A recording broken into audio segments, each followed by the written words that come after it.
আসসালামু আলাইকুম। আশা করি সবাই ভালো আছেন। আলহামদুলিল্লাহ আমিও ভালো আছি। আজকে একটি মজার রেসিপি শেয়ার করছি, তা হলো হরলিক্স। ছোটবেলা থেকে আমরা হরলিক্স একটি নীল রঙের মোড়কে দেখেছি, বাজার থেকে কিনতে পাওয়া যায়, যা সবসময় খেয়েছি হাতে নিয়ে চেটে গ্লাসে দুধের সাথে অথবা পানিতে খালি গরম পানিতে গুলিয়ে খেয়েছি, আমার দেখেছি।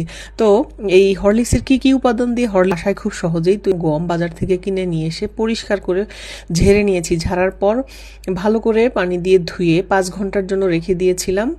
তারপর এই গমটাকে পানি ঝরানো 2.5 ঘন্টার জন্য একটা স্ট্রেন রেখে একটা প্লাস্টিকের বাটিতে ভরে আমি 3 দিনের জন্য অঙ্কুর উদ্গমের জন্য রেখে দিয়েছি। এবং সেই সাথে আমি বাদাম নিয়ে নিচ্ছি, চীনা বাদাম, কাজু বাদাম এবং আলমন্ড সোয়েল বাদাম। চীনা বাদাম 1 কাপ পরিমাণ এবং আলমন্ড সোয়েল 1/2 কাপ পরিমাণ করে নিয়ে পরিষ্কার পানিতে ধুয়ে একটি ফ্রাই প্যানে দিয়ে হালকা নেড়ে নেড়ে ভেজে নিচ্ছি। আমি বাদামটা ধুয়ে নিয়েছি যদি কোনো বালি লেগে থাকে, কারণ এটা বাইরে থেকে কেনা, এই জন্য পরিষ্কার করে ধুয়ে পানি ঝরিয়ে নিয়েছে এবং ফ্রাই প্যানে দিয়ে হিটে ভাজলে কালো হয়ে পুড়ে যাবে। তো আমি মিডিয়াম আঁচে দিয়ে বাদামটাকে মচমচে করে ভেজে নিয়েছি এবং বাদামের ছালগুলোকে তোলার জন্য হালকা গরম থাকা অবস্থায় না থাকে।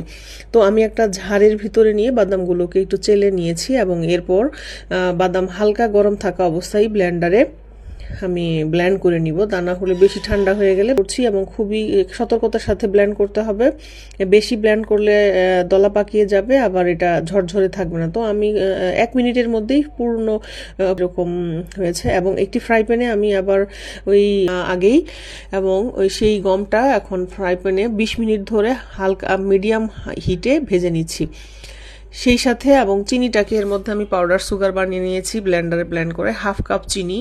এই সম্পূর্ণ গমটা এই হালকা কুসুম গরম থাকা অবস্থায় গমটাকে ভালো করে ব্লেন্ড করে নিচ্ছি করতে হবে, কারণ ঠান্ডা হয়ে গেলে এটা শক্ত হয়ে যাওয়ার সম্ভাবনা থাকতে পারে। তো গমটাকে স্ট্রেইনারে নিয়ে চেলে নিয়েছি এবং সেই সাথে বাদামের গুঁড়াটাকেও আমি স্ট্রেইনারে নিয়ে চেলে ঢেলে দিয়েছি একসাথে, এবং সেই সাথে চিনির পাউডার সুগার যেটা ছিল তাও দিয়ে দিচ্ছি, যেহেতু বাচ্চাদের জন্য বানাচ্ছি, বেবিদের জন্য। সো এখানে একটু চিনি মিশাতেই হবে বড়।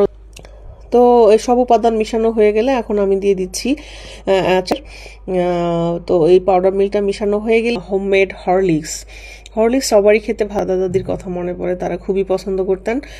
আপনারাও হরলিক্স বানিয়ে এভাবে, অনেক মজার। তো আপনারাও চেষ্টা করে বানিয়ে ফেলুন, আশা করি ভালো লাগবে। হরলিক্স হাতের তৈরি, মাত্র 3টি উপাদান এবং 3টি না 3 রকমের বাদাম। আপনি চাইলে চীনা বাদাম দিয়েও শুধু গম মিশিয়ে ভেজে করে নিতে পারেন। আমি 3 রকমের বাদাম নিয়েছি যাতে টেস্টটা আরও ভালো হয়। কেনা হরলিক্সে একটু ফ্লেভার থাকে, আমাদের হরলিক্সে ফ্লেভার থাকবে না। এই তো হয়ে গেল হরলিক্স।